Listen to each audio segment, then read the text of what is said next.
राम राम नमस्कार। हम किरण उपाध्याय अपना चैनल पर सबके बहुत बहुत स्वागत करतानी। आज बहुत सुंदर एगो माड़ो गीत लेके आइल बानी जा, सुनाओ तनी जा, सुनी सभे। पसंद आई तो लाइक सब्सक्राइब शेयर जरूर करब सभे। उम्मीद बा कि रउरा सबके पसंद आई। तो चली कमेंट में बताइब सभे कैसन लागो। चली सुनल जा।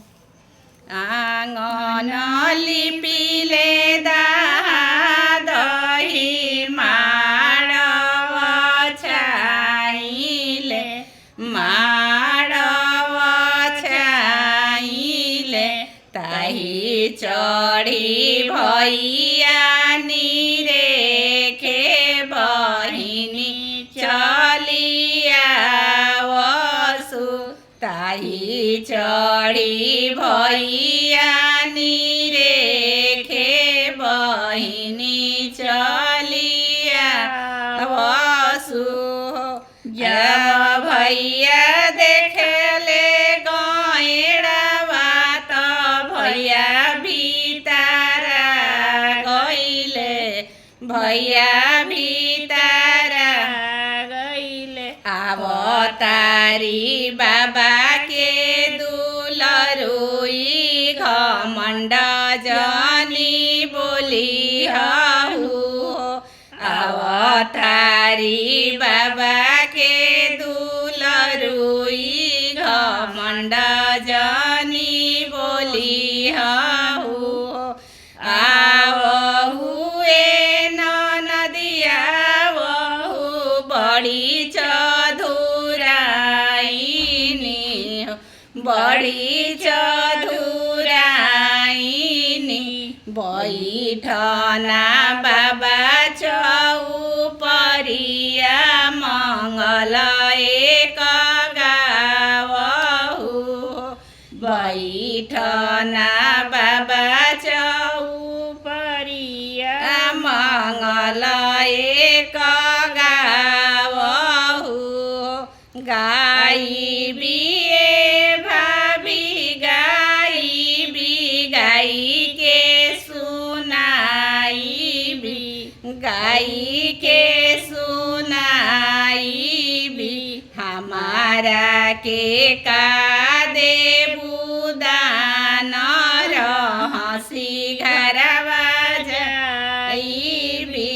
हमारा के का देबू दान रहसी घरवा जाई। मांगहु ए नदी मांगहु, मांगी के सुनावहु, मांगी के सुनावहु। जे तोहरा हृदय समाला से हो रे कुछ मांगहु। जे तोहरा हृदय समाला से हो रे किछु मांग। अपना के ललकी चुनरिया भाइनावा के हाँसुली, भाइनावा के हाँसुली। प्रभु जी के चढ़न के घोड़ावा रहसी घरवा जाइबी।